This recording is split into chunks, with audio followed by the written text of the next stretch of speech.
रात के तीसरे पहर में जब सन्नाटे की चादर पूरे शहर पर फैल चुकी थी, अभिषेक अपने नए किराए के मकान में करवटें बदल रहा था। मकान थोड़ा पुराना था, लेकिन कॉलेज के पास होने के कारण उसने इसे लेना ही बेहतर समझा।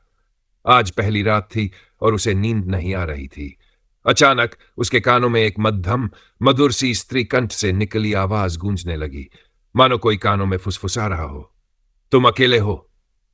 अभिषेक ने झटके से उठकर चारों ओर देखा। कमरा खाली था, खिड़की बंद थी और दरवाजे की कुंडी भी अंदर से लगी हुई थी। लेकिन आवाज अब भी कानों में हल्के से गूंज रही थी, जैसे किसी ने उसकी आत्मा को छू लिया हो। तुम बहुत आकर्षक हो, अभिषेक। उसके रोंगटे खड़े हो गए। वह इस मकान में अकेला था। किसी को उसका नाम कैसे पता चला?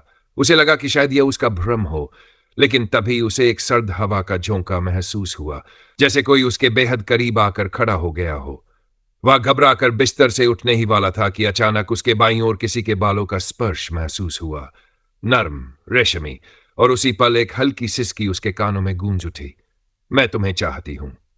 अब अभिषेक का दिल जोरों से धड़कने लगा। उसने घबराकर सामने देखा और वहां एक परछाई सी उभर रही थी।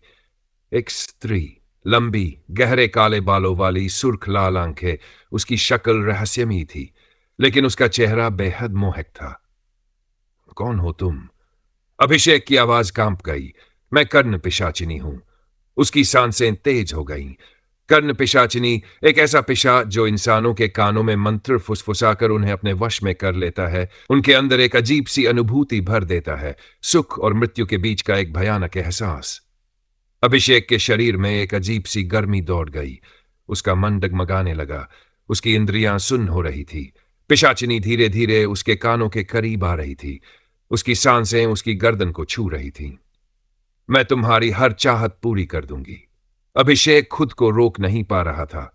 उसके भीतर एक तीव्र आकर्षण जाग उठा था। वह कुछ कहने ही वाला था कि पिशाचिनी ने अपने होंठ उसके कान के करीब लाकर हल्के से फुसफुसाया, लेकिन उसकी कीमत तुम्हारी आत्मा होगी।